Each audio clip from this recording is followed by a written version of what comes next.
Queridos alunos, a paz do Senhor Jesus Cristo, vamos continuar os estudos da disciplina Teologia do Novo Testamento. Recordando que na aula anterior nós tratamos a respeito dos fundamentos da teologia do Novo Testamento, a respeito do que ela pretende, do que significa tratar biblicamente e teologicamente a mensagem expressada, revelada através da inspiração de Deus e pela operacionalidade dos escritores do Novo Testamento. Na aula de hoje, lição de número 2, nós trataremos sobre as origens documentárias teológicas. Após o exílio, Israel busca por respostas. Essa é a lição de número 2. Quando tratarmos disso, falaremos a respeito de um período histórico bastante interessante, muito rico, cheio de nuances, de investidas teológicas, de debates acalorados, mas um período a respeito do qual a Bíblia nada traz.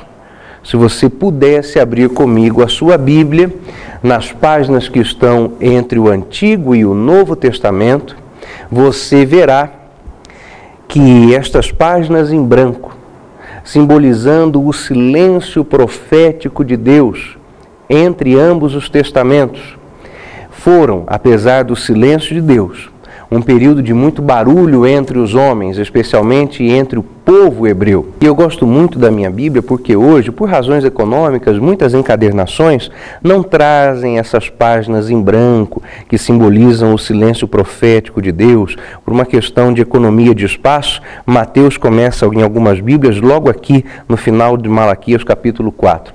Mas essas páginas têm sentido, elas têm significado, representam um período durante o qual o Senhor Deus nada inspirou para registro bíblico. Este período, no entanto, é aquele que nós vamos estudar na aula de hoje. Porque ao falarmos sobre a teologia bíblica do Novo Testamento, conforme dissemos na aula anterior, e vamos agora relembrar, precisamos assumir a relação que há entre o Antigo e o Novo Testamento. Porque o Novo Testamento, embora cumpra aquilo que estava predito no Antigo, não o substitui nem o invalida. Por isso, então, é preciso assumirmos isso, um relacionamento entre os testamentos. Mas o povo de Deus, o povo de Israel, não aceitando o Novo Testamento, não aceitando o Messias, descrendo de que Cristo fosse o enviado ungido de Deus para Israel e para a salvação de todo aquele que crê, vê no período do encerramento do cânon do Antigo Testamento uma necessidade de formular para si uma teologia que completasse o Antigo Testamento. Recorde-se de que quando falamos sobre a revelação bíblica, assumimos que do Antigo para o Novo Testamento, a revelação progride não do errado para o certo, mas do parcial para o total. Como o judeu não crê no Novo Testamento e não o aceita como a totalização, a completude da revelação, carece de algo que possa complementar o Antigo Testamento.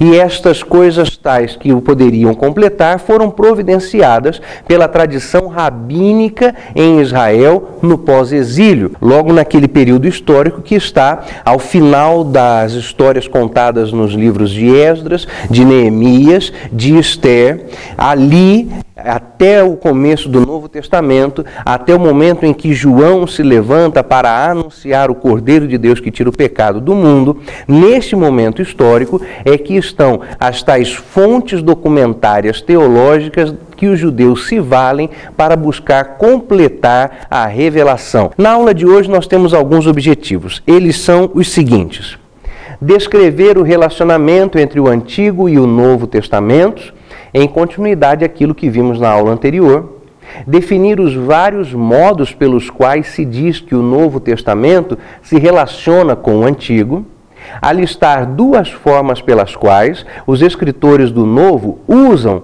o Antigo Testamento, reconhecer duas origens documentárias da teologia judaica durante o período do Novo Testamento, definir as partes da lei oral, alistar 4 tipos de escritos que se acham nos apócrifos, resumir as características básicas da literatura apocalíptica apócrifa e resumir 7 linhas de pensamento teológico que existiam em Israel nos tempos do Senhor Jesus Cristo. Vamos começar então com o alicerce no Antigo Testamento. O relacionamento básico entre o Antigo e o Novo Testamento pode ser descrito com 2 palavras: continuidade e cumprimento. Apesar do hiato histórico de 4 séculos, que são essas páginas brancas da Bíblia que eu comentei, entre um e outro testamentos, não há interrupção do fluxo teológico entre eles. O Antigo e o Novo Testamento formam um eixo contínuo da revelação dada por Deus e do seu propósito redentor através da nação de Israel. Examinaremos com mais pormenores esta ideia de continuidade e também de cumprimento. Sobre a continuidade, precisamos agora definir como é que nós encaramos o Antigo Testamento. O Antigo Testamento é para você simplesmente a contação da história de um povo, de uma etnia, ou ele representa a palavra de Deus revelada à humanidade? Se você assumir que o Antigo Testamento é, na verdade, palavra revelada de Deus à humanidade, fica claro, portanto, que para você o Antigo Testamento é parte válida da mensagem inspirada de Deus, parte tão válida quanto é válido o Novo Testamento. Mas há muitos teólogos, muitos pesquisadores, muitos pregadores, muitos professores que não reconhecem o Antigo Testamento como tendo a mesma autoridade que o Novo Testamento. Mas um dos versículos mais conhecidos das Escrituras, que está aqui, a segunda carta de Paulo a Timóteo, capítulo 3, verso 16, nos diz assim: toda a Escritura é divinamente inspirada e proveitosa para ensinar, para redarguir, para instruir em justiça, para que o homem de Deus seja perfeito e perfeitamente instruído para toda a boa obra. Esse texto é citado pelo autor do nosso livro e nós vamos repeti-lo, porque se trata de uma declaração de autoridade, tanto do Antigo quanto do Novo Testamento. E no relacionamento entre ambos os testamentos, na forma como os escritores do Novo Testamento cuidavam de citar, referendar, associar-se aos escritos do Antigo, fica claro, portanto, que para eles, tanto os autores do Antigo Testamento quanto os do Novo Testamento eram inspirados igualmente por Deus. Tanto o Novo quanto o Antigo Testamentos possuem as mesmas características que toda a Escritura tem. Toda a Escritura é inspirada, infalível, inerrante, completa e insubstituível. Não há como fazer teologia do Novo Testamento sem reconhecer as bases teológicas do Novo no Antigo Testamento. Segunda coisa, o Novo Testamento cumpre as profecias do Antigo, mas não o anula e nem o substitui. O Antigo Testamento continua válido. Mesmo que nós tenhamos uma carga histórica, cultural e étnica muito pesada, muito relevante, mais acentuada no Antigo Testamento que no Novo, isso não faz do Antigo Testamento meramente um livro histórico, simplesmente um conteúdo cultural. O Antigo Testamento é palavra de Deus. O contexto cultural presente no Antigo Testamento faz parte de seu contexto. Não se esqueça que estamos falando das Sagradas Escrituras, e embora isso seja uma informação relativa às primeiras disciplinas da formação teológica, não custa nada relembrar. São 1.600 anos de história, durante os quais a Bíblia foi escrita por 40 autores diferentes. em pelo menos 3 diferentes continentes, nacionalidades variadas. O contexto histórico é algo sempre muito relevante em um texto tão variegado quanto esse, mas não quer dizer que este contexto histórico se sobrepõe à utilidade ou mesmo à própria força da inspiração. Conforme vemos no Antigo Testamento o desdobramento da história dos hebreus, não podemos crer, não podemos aceitar que por esse fato este Antigo Testamento é fraco, uma vez que nós não somos hebreus. Aliás, se for para seguir essa argumentação, seria ele tão relevante quanto o Novo Testamento, assumindo que somos nós Israel espiritual de Deus. Então, o Novo Testamento cumpre ou confirma o Antigo e certamente ele não o substitui. O Antigo Testamento é a base teológica para o trabalho dos escritores do Novo Testamento. Como é que podemos afirmar isto? Aliás, antes mesmo de comprovar isto, o que significa afirmar isto? Dizer que o Novo Testamento tem suas bases teológicas no Antigo significa assumir que tudo aquilo que é pregado no Novo Testamento não é inventado no Novo Testamento. É trazido do Antigo para o Novo Testamento. Algumas das coisas que estão escritas no Antigo Testamento, de fato, perderam a sua validade no sacrifício do Senhor Jesus Cristo. Estas tais coisas, no entanto, permanecem no Antigo Testamento e não foram dele retiradas, para que nós pudéssemos compreender como elas apontam para Cristo. Como é que Cristo cumpriu todas essas coisas em si mesmo. Lembre-se do versículo que nós mencionamos na aula de número 1, Romanos capítulo 10, versículo 4, porque o fim da lei é Cristo, o teleios da lei é Cristo, o alvo, a finalidade, o objetivo. Algumas das coisas feitas pelos judeus à guisa de culto a Deus não devem mais ser repetidas. Elas estão nas Escrituras, portanto, não como conteúdo prescritivo, isto é, que manda que se faça, mas descritivo, isto é, que conta como era feito. Estas coisas são narradas no Antigo Testamento para que nós vejamos em Cristo o cumprimento destas coisas. Não há mais que fazer sacrifícios de animais, porque Cristo é o Cordeiro de Deus que tira o pecado do mundo. Não há por que manter um átrio no templo para os gentios e as mulheres e impedir a entrada de todos os povos, de todas as nações e línguas diante de Deus, se quando Cristo morreu, durante a sua morte, naquela sexta-feira da crucificação, os véus que separavam o Santíssimo Lugar de todo o restante da congregação foram rasgados de alto a baixo. Vemos, portanto, naquilo que é descrito no Novo Testamento, apontar para o que será cumprido no Novo Testamento. E, invariavelmente, os escritores do Novo Testamento citam o Antigo para dizer ou que ele se cumpriu, ou que eles ainda creem e não deixarão de crer naquilo que estava escrito no Antigo Testamento. Assim ficando muito claro, portanto, que os escritores do Novo sabiam como utilizar-se daquilo que nós acabamos de explicar, conteúdo descritivo e o conteúdo prescritivo. Vejamos então o uso do Antigo Testamento no Novo Testamento. São duas as maneiras pelas quais vamos descrever isso. Uma são as citações diretas e a outra é a utilização dos conceitos teológicos do Antigo Testamento. Quanto às citações diretas, ao menos 10% do texto neotestamentário é de citações ou alusões diretas ao Antigo Testamento. O seu livro possui algumas tabelas na lição de número 2, cruzando alguns textos, mas acredite, esses textos dispostos em seu manual são apenas uma leve amostra daquilo que realmente é as citações ou as alusões diretas do Antigo Testamento dentro do texto do Novo Testamento.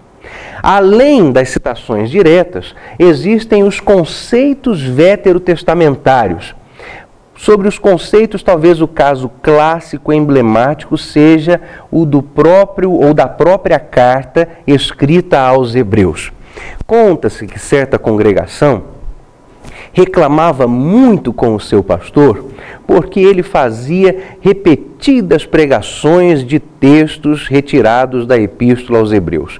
Quase que invariavelmente, todos os domingos, o homem levantava-se para pregar e falava da Epístola aos Hebreus. E a congregação começou a chatear-se com aquilo e foi reclamar com ele: pastor, a carta aos Hebreus todo o domingo a gente não aguenta mais, está na hora do senhor mudar, por favor, isso aí. No domingo seguinte, atendendo ao apelo da congregação, o pastor se levantou para pregar e disse: irmãos, hoje nós não vamos falar de nenhum texto da Epístola aos Hebreus, mas abra sua Bíblia, por favor, no livro de Levítico. A frustração foi geral. Será que você já sabe por quê? Porque o livro de Levítico e a carta aos Hebreus tem uma associação forte. Não dá para dissociar a ambos. E por que não? Porque a carta aos Hebreus mostra como aquilo que está escrito no livro de Levítico já foi cumprido. Toda a conceituação teológica disposta no livro de Levítico está presente na carta aos Hebreus. Isto é um dos exemplos, poderíamos sacar de outros, mas que possa sim ficar claro o quanto o Novo Testamento se utiliza do Antigo Testamento. Não há substituição de um testamento por outro. O Antigo Testamento não está invalidado, o Antigo Testamento não é imprestável, o Antigo Testamento não é descartável. Ele e o Novo Testamento juntos formam a totalidade da revelação de Deus ao homem, essa revelação especial contida nas Sagradas Escrituras. Mas, como eu disse no começo de nossa aula, o povo hebreu não reconheceu o Novo Testamento, nem reconheceria ao Senhor Jesus como o Messias. Se hoje nós podemos afirmar com clareza e segurança que o Novo Testamento e o Antigo Testamento unem-se, completam-se, interagem e são eles dois a soma de toda a revelação de Deus nas Sagradas Escrituras, ao povo hebreu não é possível afirmar tal coisa porque não reconhece o Novo Testamento. A sensação de incompletude que repousaria sobre você e mim, se não tivéssemos o Novo Testamento, repousa sobre os judeus desde sempre. Assim, entre esse período de silêncio profético, entre o Antigo e o Novo Testamento, os hebreus procuraram se organizar de alguma forma para produzir a sua teologia.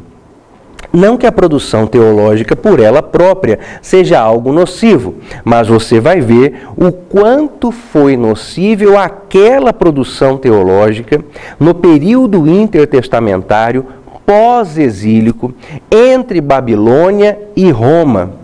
E o quanto isso não apenas prejudicou, mas ainda prejudica ao povo hebreu.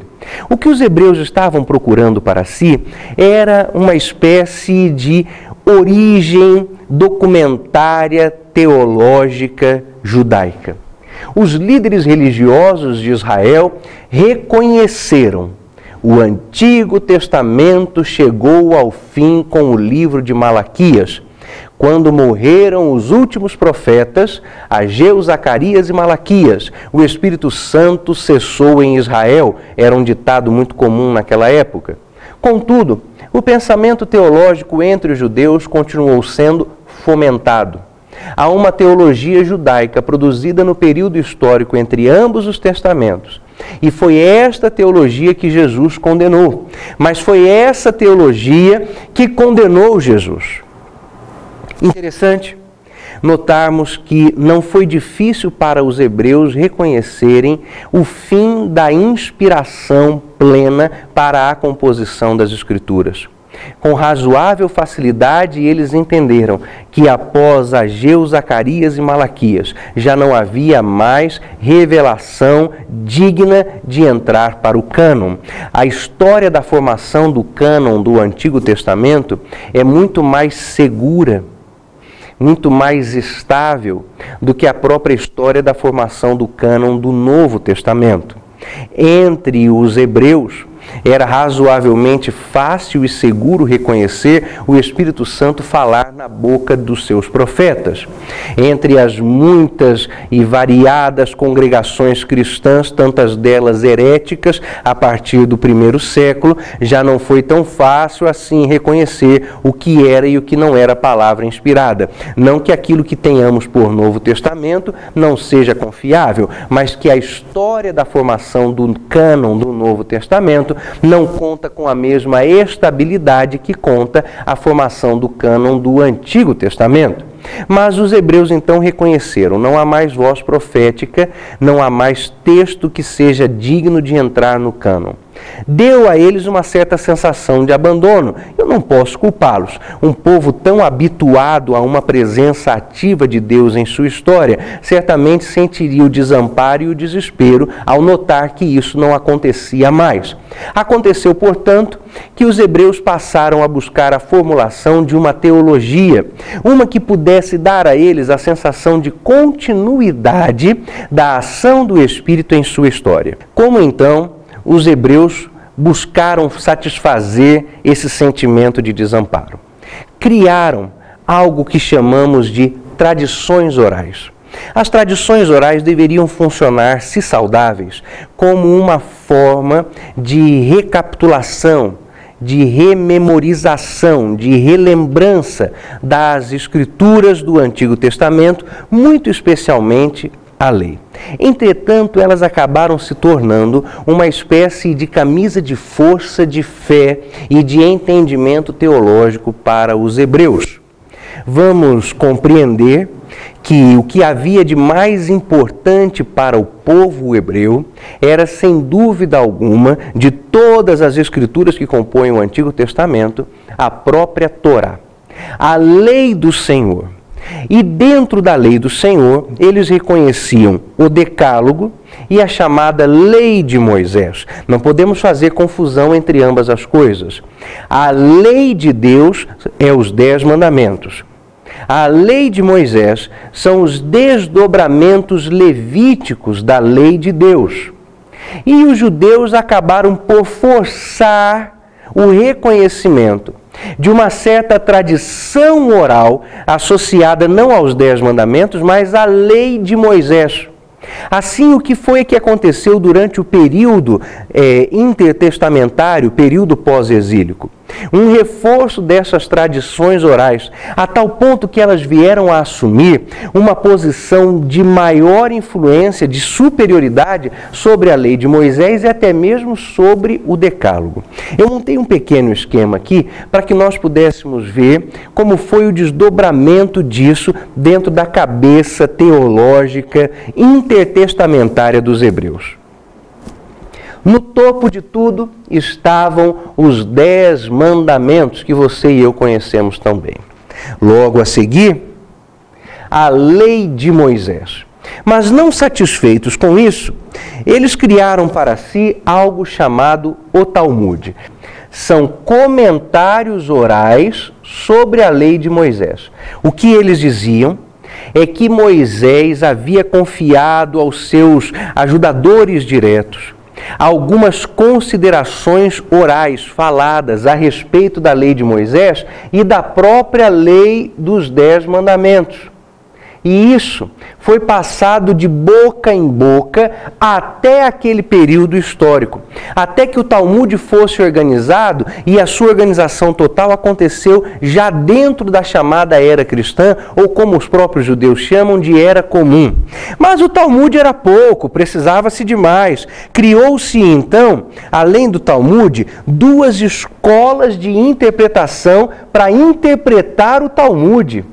Uma chamava-se Gemará e a outra Mishnah. As duas interpretavam o Talmud. Mas você pensa que isso aí era suficiente? Que nada.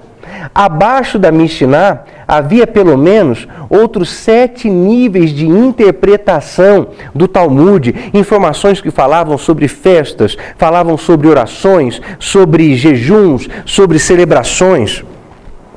A Gemará também tinha ela própria outras 2 escolas interpretativas, uma chamada Alaká, para interpretar a Gemará e a Hagdá para também interpretar a Gemará. O que é que fazia cada um desses níveis interpretativos? Algo que hoje, dentro da escola teológica cristã, nós chamamos de teologia prática. O que é teologia prática dentro do contexto protestante? É uma tentativa de dar à teologia senso e utilidade à cristandade. O que são esses níveis interpretativos da lei de Moisés e dos 10 mandamentos? Uma tentativa de aplicar a lei e os mandamentos à vida do povo judeu. Assim como eu afirmo sempre nas minhas aulas sobre a teologia prática, que ela é o atestado de fracasso dos teólogos, porque se eu preciso de uma teologia prática, é sinal de que aquilo que eu estou ensinando não é útil, como teologia, como pregação da palavra. O mesmo podemos dizer sobre tudo isso aqui. Se é necessário 1, 2, 3, 4, 5 grupos interpretativos para dar senso prático aos 10 mandamentos ou mesmo à lei de Moisés, é porque aquilo que se dizia sobre isto já não era útil.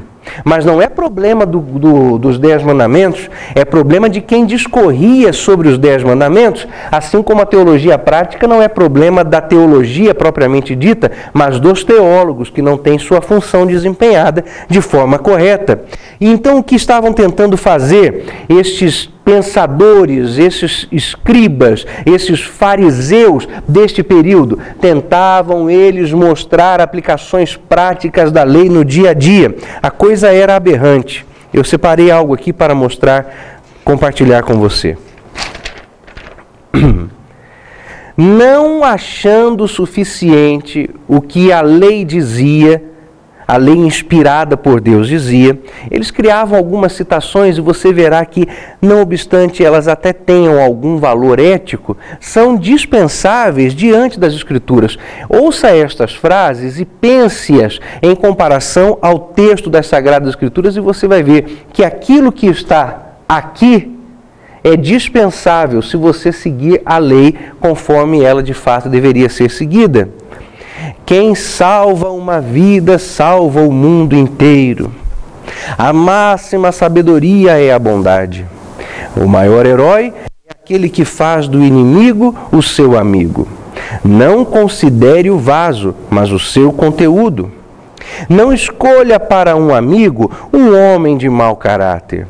Uma palavra vale uma moeda, mas o silêncio merece 2 moedas.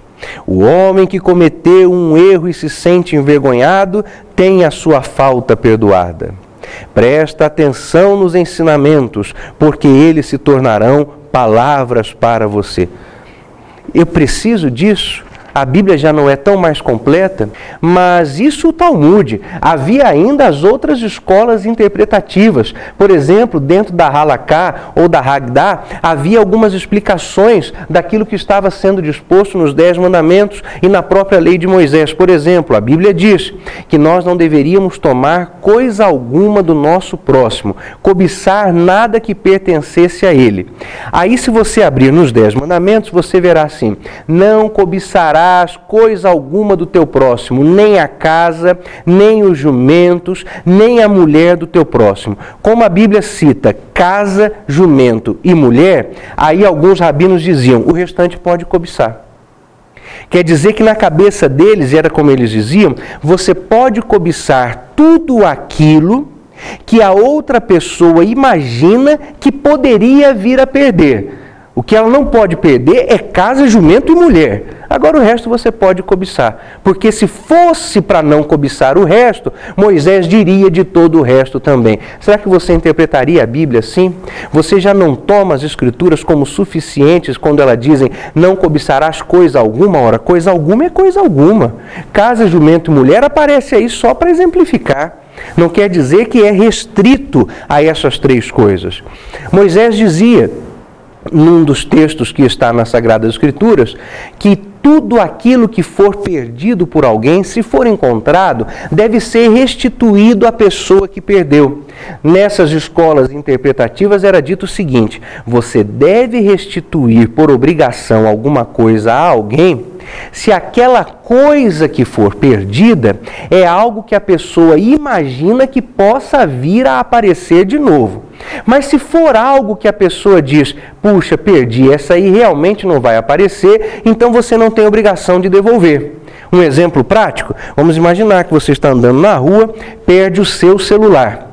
Meu amigo, quem de nós, ao perder o celular, tem a esperança de reavê-lo? A gente simplesmente diz, perdi, vou ter que comprar outro.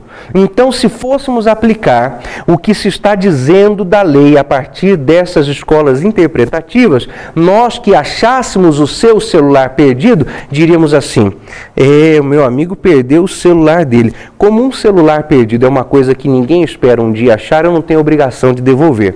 Mas se você perdeu algo que você imagina, isso aí é algo que pode vir a aparecer, para este tal algo eu tenho sim a obrigação de devolver. É uma institucionalização do roubo.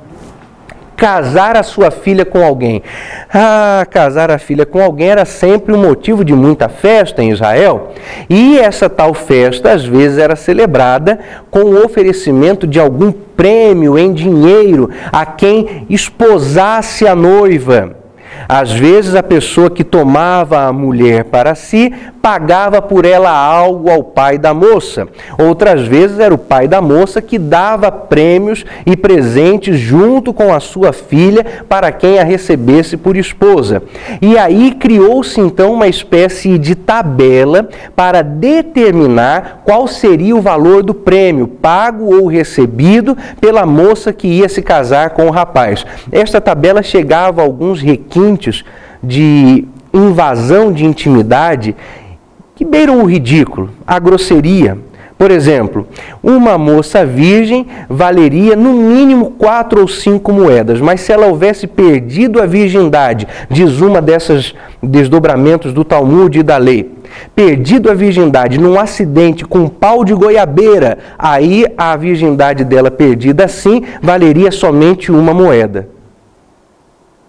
É risível, é esquisito, é estrambólico, mas é a teologia judaica formada durante o período interbíblico, no período pós-exílico. Esta mesma teologia foi condenada por Cristo e ela também foi a que condenou Cristo e levou-o à cruz para a nossa própria salvação, evidentemente. Vamos então para o estudo do conteúdo apócrifo que foi produzido durante este período de confusão teológica em Israel. Eram pelo menos 4 tipos de literatura apócrifa. Os livros apócrifos históricos, ficcionais, sapiensais e apocalípticos. Cada um deles tinha a sua característica. Quando falamos sobre os livros apócrifos históricos, estamos falando sobre aqueles que têm um forte conteúdo histórico. Talvez o caso mais exemplar seja o primeiro e o segundo livro de Macabeus, que conta a história de um levante contra Roma, ainda dentro do período histórico interbíblico. Este levante histórico foi sufocado, mas a revolta dos Macabeus tornou-se uma referência histórica, não apenas para os judeus, mas também para os romanos.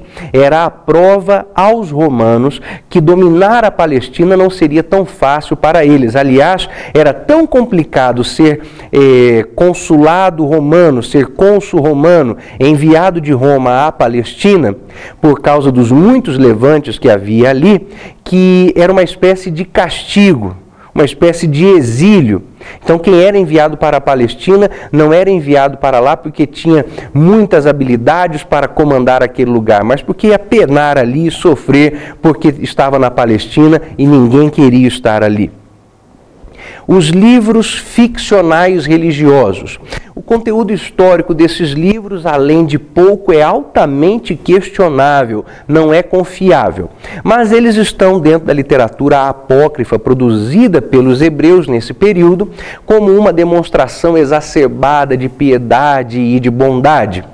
Os livros sapiensais eram livros pretensamente teológicos e nesse período específico eles buscavam relatar, tratar a respeito de assuntos como a imortalidade da alma, que para alguns hebreus era coisa que não existia. Então os livros sapiensais tratavam a respeito disso, eram pretensamente teológicos. E a literatura apocalíptica, essa merece uma atenção particular, porque dentro dela havia a literatura apocalíptica esotérica, a pessimista, a literatura apocalíptica pseudônimica e a literatura apocalíptica messiânica. O que cada uma delas tinha? Os livros apocalípticos esotéricos buscavam imitar aquilo que era contado em profecia, tanto por Ezequiel quanto por Daniel, mas ao contrário do que havia acontecido com os textos bíblicos destes profetas, esses livros esotéricos eram cheios de símbolos confusos, difíceis de entender e muito grosseiros.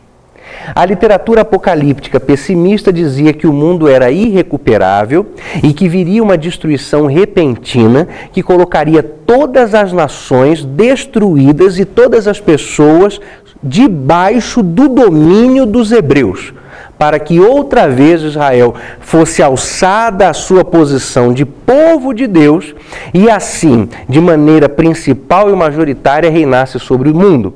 A literatura apocalíptica pseudônimica era aquela que não havia sido escrita pelas pessoas que supostamente assinavam aquele texto. É dessa época, por exemplo, que aparecem muitos textos escritos por Moisés, escritos por profetas já mortos há alguns séculos, e estes textos eram ressuscitados de uma hora para outra e alguém dizia: achei um escrito de Moisés, achei um texto perdido de Daniel, achei um texto perdido de Isaías, mas não eram. Eram textos escritos, fake news, pronto. É como ir ao Facebook e encontrar textos de Clarice Lispector e Arnaldo Jabbour e você pega e compartilha e sabe que não foram eles que escreveram, mas você compartilha mesmo assim. Era o que estava acontecendo naquela época. E os textos messiânicos eram textos que falavam sobre o advento do Messias, sobre o advento do ungido de Israel, que a princípio era uma esperança, mas logo se tornou uma espécie de promessa militar e política. Então, nesses textos aí, já não se falava mais de Jesus Salvador, falava-se de Jesus como uma espécie de emissário de Deus, que quando viesse, iria derrubar Roma e alçar Israel à sua posição de soberania em todo o mundo. A teologia de Israel.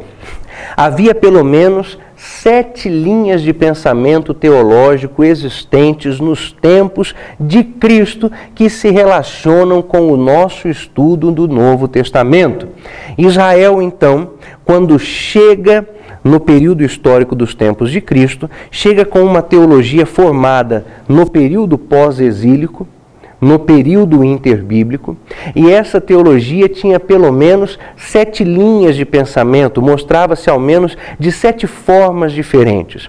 E essas 7 formas são sensíveis, são perceptíveis na própria interação de Cristo com os seus contemporâneos e conterrâneos judeus. Vejamos então quais são essas 7 linhas teológicas. A primeira delas é o monoteísmo.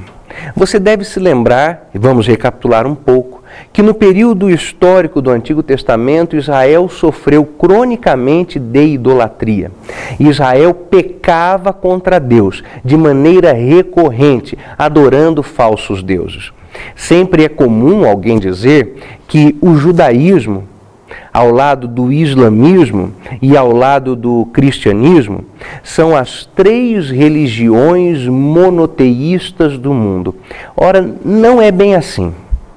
Monoteísta mesmo, para valer, só o cristianismo é. Porque só o cristão evangélico e aqui eu faço uma diferenciação bem acentuada entre o cristão católico, é que reconhece Deus como sendo o único digno da adoração.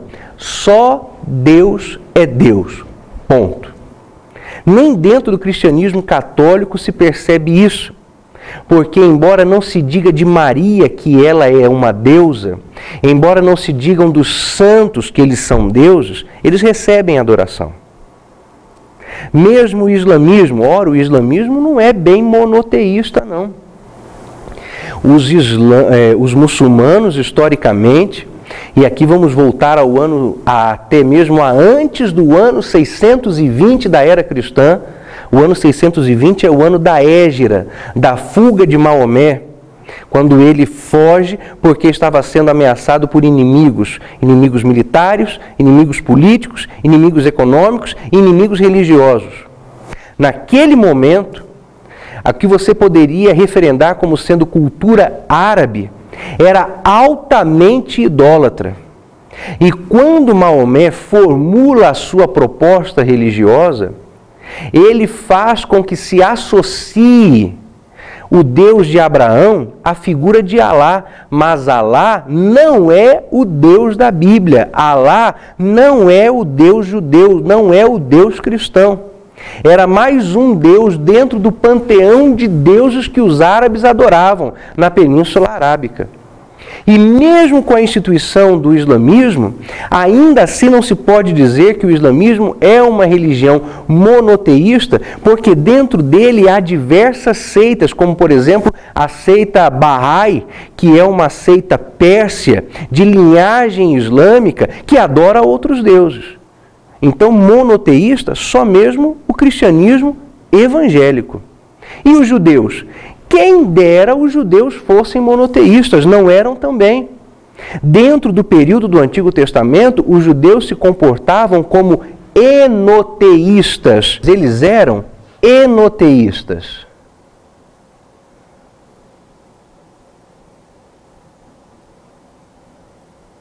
Significa que você até adora um Deus só, mas não descarta a existência de outros deuses. Israel agia assim, adorava a Deus, sacrificava a Deus, mas estava lá, um olho no sacrifício, o outro em Baal, um olho no templo, o outro em Astarote, nos outros deuses pagãos das outras nações. Então não era uma nação monoteísta, era enoteísta, em alguns períodos históricos era idólatra mesmo, terrível e pecadora. Assim, Deus então lança mão do artifício do exílio, do cativeiro babilônico, para curar Israel da sua tendência idólatra. Israel sai de lá curado disso, realmente sai uma nação monoteísta. Entretanto, esse monoteísmo, por ter sido formulado teologicamente num período em que o Espírito Santo já não mais revelava e as pessoas já não buscavam também a Deus, afastou Israel de reconhecer a Cristo como Deus. Porque aí o monoteísmo de Israel tornou-se incompleto, não reconhecia mais Elohim, reconhecia apenas Jeová. Não reconhecia o tal plural do nome de Deus, que aparece no livro do Gênesis, no começo, quando diz façamos, criemos, ou mesmo durante a Torre de Babel, quando diz Deus desçamos e vejamos o que o homem está fazendo, já não se reconhece o plural, o Elohim, mas apenas Jeová, não reconhece Deus como Senhor. Outra característica era a oração, mas você pode pensar, isso era bom, orar era bom. Não, orar é bom, mas orar do jeito que o judeu orava, não. Porque como o judeu orava? Ele ia para a praça pública, fazia cara de piedade, e aí ele começava a recitar a sua oração decorada. Um olho fechado e o outro aberto, para ver quem é que estava passando e olhando para a sua grande demonstração de santidade. E quanto mais pessoas olhassem, mais alto ele orava e mais ele balançava o seu corpo e olhando para ver quem é que estava vendo a sua piedade. Assim é que eles oravam. Isso não é demonstração de oração. Por isso foi que Jesus disse, e vós quando orardes, vades ao vosso quarto, para trancar a porta, e o vosso Pai, que em secreto vos ouve, vos recompensará. Medo. Sim, a teologia produzida nesse período criou medo em Israel. Mas que tipo de medo? Como esse povo não orava, sinceramente, também não tinha intimidade com o Deus ao qual dizia buscar em oração. Logo, este povo, por não ter intimidade, já não tratava a Deus pelo seu nome. Na tentativa de fazer com que o povo não pecasse, os fariseus, que é esse grupo que surgiu durante esse período interbíblico, criaram algumas regrinhas, e elas foram se acumulando, para tentar fazer com que Israel não pecasse idolatria e não pecasse nenhum tipo outro de contravenção, de quebra da lei. Algumas vezes eles então recorriam a alguns recursos muito ridículos. Por exemplo, não pode dizer o nome de Deus em vão. Então o que a gente faz? Não diz o nome de Deus nunca, nem quando está orando. Ora, se eu falo com Deus, mas não chamo Deus pelo nome, então eu deixo de ser íntimo de Deus, porque eu passo a ter medo de chamar este mesmo Deus pelo nome. E aí eles diziam, olha, o nome de Deus é uma coisa tão soberana, é tão eterna, é tão fora da realidade humana, que nem Deus disse o nome dele. Porque quando Moisés perguntou na sarça ardente, mas quem eu direi aos hebreus que é o Deus que me enviou a eles? Aí Deus responde, diga a eles que o eu sou te enviou. Não que Deus não quisesse dizer o nome que tinha, mas porque o nome de Deus naquele momento não era tão importante quanto o Deus que se apresentava a Moisés no fogo que não consumia a sarça. Mas a distorção exegética levou ao ponto de sugerir que nem Deus dizia o próprio nome dele. Se Deus não diz, você não diz também. É por isso então que os hebreus usavam, ao invés do nome de Deus, o tetragrama, para não escrever e nem pronunciar o nome do Senhor. Sabe qual é o caso? Eles tanto deixaram de falar o nome de Deus que perdeu-se tanto a pronúncia quanto a grafia original do que seria o nome de Deus. Se existe, eles dizem, é uma coisa que nós guardamos secretamente para evitar que aquele que fale o nome de Deus em vão seja condenado à morte. Era uma religião de medo. Este medo de relacionar-se com Deus fez com que os judeus formulassem uma angelologia pecaminosa, uma angelologia praticamente idólatra, uma que substituía a Deus no trato pessoal. Que Israel sempre teve relacionamento muito próximo, não apenas com Deus, mas com as figuras celestiais, é fato. Tanto é que quando lemos a carta que foi escrita aos hebreus, nós vemos a superioridade do Evangelho sendo ressaltada pelo fato de que, se antigamente Deus falava através dos profetas de muitas formas e de muitas maneiras, nos últimos tempos falou-nos através do Filho. E aí o versículo 4, Hebreus capítulo 1, versículo 4, diz assim, este Filho, o que anunciou-nos o próprio Evangelho, foi feito tanto mais excelente do que os anjos, quanto herdou mais excelente nome que o nome dos anjos. Porque a qual dos anjos disse o Senhor, tu és o meu filho, hoje te gerei, e outra vez disse, eu lhe serei por pai e tu me serás por filho, e ainda... outra vez, quando introduziu no mundo o primogênito e disse todos os anjos de Deus o adorem. Mas os judeus relacionavam-se com Deus com medo. Logo, se não podiam falar o nome de Deus, não eram íntimos de Deus. E se não eram íntimos de Deus, não queriam relacionar-se com Deus. Passaram então a buscar relacionamento com os anjos de Deus. A angelologia desenvolvida nesse período dava conta, por exemplo, que Deus criou um anjo para cada folhinha de grama que existe. Um anjo para cuidar de cada folha de árvore que cai. Um anjo para ficar do seu lado e anotar todas as palavras que você disser ao longo da sua vida. Um anjo de guarda para te proteger aonde você for. Diferente do Salmo 34, aonde se lê Deixa eu ler aqui. Salmo 34. Quando se diz assim... o anjo do Senhor acampa-se ao redor dos que o temem e os livra. Isto significa que os anjos, espíritos ministradores, são enviados por Deus para a nossa própria proteção, para o nosso próprio cuidado.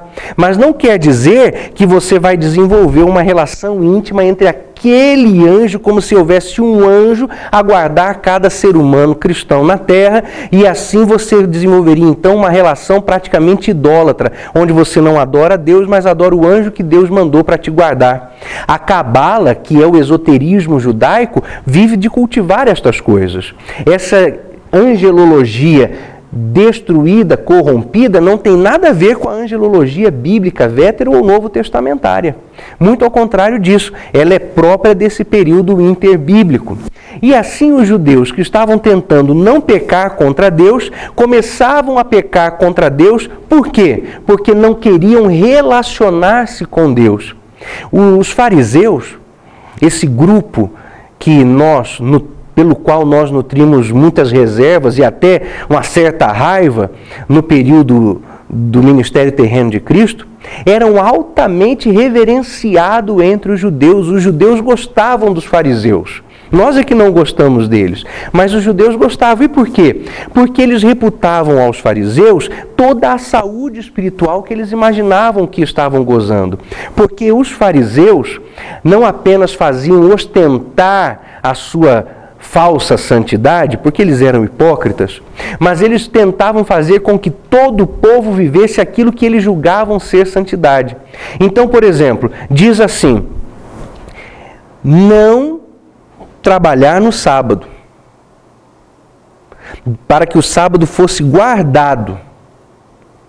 O apóstolo Paulo explica: olha, quem guarda o sábado, para o Senhor o guarda. O Senhor Jesus disse que o sábado foi feito por causa do homem, e não o homem por causa do sábado. Mas os fariseus colocaram o sábado acima do homem e diziam o seguinte: não pode trabalhar no sábado, não pode fazer nada. Aí um judeu perguntou ao seu rabino: mestre, se o meu filho cair no chão no sábado, eu posso ajudá-lo a levantar? Aí o rabino perguntou: ele estava carregando uma pedra? Porque se ele estiver, você não pode. Mestre, no sábado eu posso escrever 2 letras só, mais do que isso. Mestre, quanto eu posso andar no sábado? É a jornada de um sábado. Você pode andar aproximadamente o equivalente a 1 quilômetro. Aí outro rabino disse assim: mas isso é pouco, porque às vezes a gente precisa locomover-se mais, mesmo no sábado. Criou-se uma outra regrinha. Você pode andar até 1 quilômetro entre coisas de sua propriedade. Logo, se o lugar para onde eu preciso ir é 2 vezes a jornada de um sábado, o que eu faço? Eu mando um servo meu ficar a meio caminho e outro servo no final do caminho. Então, quando eu chego no primeiro servo, eu não fiz completa a jornada de um sábado. E do primeiro servo para o segundo, eu também não andei inteiro a jornada de um sábado. Mas se somar tudo, é claro que sim. Só que conforme a deturpação teológica que os judeus estavam promovendo, você quebrava a lei sem quebrar a lei. Isso era a raiz teológica judaica contra a qual Cristo estava lutando. Outra coisa era a ideia do concerto, do pacto abraâmico. Como era isso? O pacto abraâmico, quando Deus diz no livro do Gênesis a Abraão: em ti eu farei benditas todas as nações da terra, estava dizendo que a partir da linhagem de Abraão seria suscitado o Messias. Então, atenção, o pacto entre Deus e Israel era para levar a redenção. Na cabeça do judeu, o pacto entre Deus e Israel já tinha redimido Israel, e todas as outras nações não eram dignas de remissão. Os judeus estavam deturpando até mesmo a mensagem salvadora que Cristo viria confirmar com o seu sacrifício. E se estavam deturpando a ideia do pacto, claro, deturpavam também a ideia do Messias. Messias para eles não era um redentor, era um soldado. O Messias para eles não era um perdoador de pecados, era um rei. Não se tratava de um reino eterno espiritual, mas um reino físico, material. Eles imaginavam, quem sabe, que se tornariam tão poderosos ao ponto de suplantar militarmente Roma de voltar a ter de novo a riqueza que havia no tempo de Salomão, quando a prata era como a pedra pelas ruas. E, finalmente, os judeus estavam na sua 7ª linha teológica, buscando a lei, a tal ponto a lei, a tal ponto a reverência à lei, que isso substituiu o seu relacionamento com Deus. O judeu já não tinha por Deus a Deus, tinha por Deus a própria lei. E assim é que eles viviam. Então, quando falamos sobre a teologia do Novo Testamento, estamos falando de um contexto histórico conturbado, em que o Senhor Jesus Cristo, nos seus ensinos, os santos apóstolos nas suas pregações, os demais escritores do Novo Testamento, buscam reatar culturalmente, teologicamente, a relação entre o que é o Novo Testamento do sangue do Senhor e o Antigo Testamento. Uma luta contra todo este império de distorção teológica formulada durante o período interbíblico. Isso talvez nos escape na leitura do Novo Testamento, mas é contra isso que Paulo está dando combate quando escreve aos Romanos ou escreve aos Gálatas. E aos Gálatas, então, Paulo beira o desespero.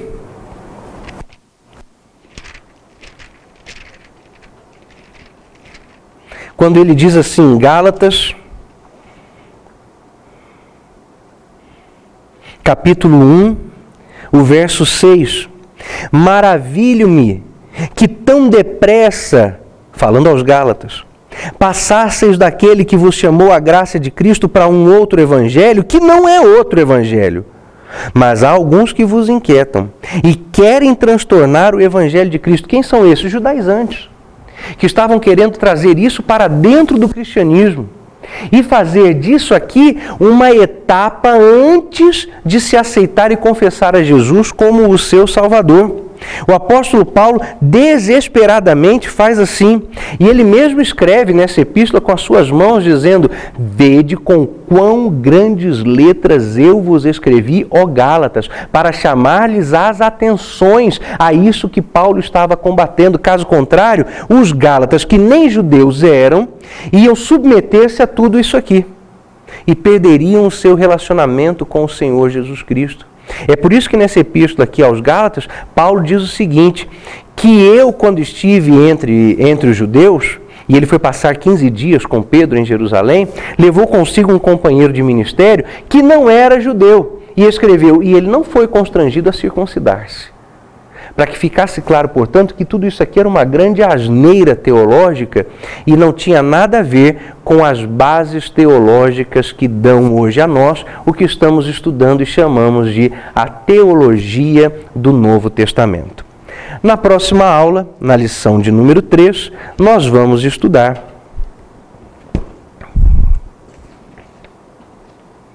a união entre o Antigo e o Novo Testamento. E com isso vamos encerrar o estudo introdutório da unidade 1, que fala sobre o contexto histórico da formulação da teologia do Novo Testamento. Até lá, então, não se esqueça de reler esta lição, fazer os exercícios, iniciar desde agora a preparação do seu projeto de conclusão do livro-texto. E até lá, e o Senhor Jesus Cristo te abençoe.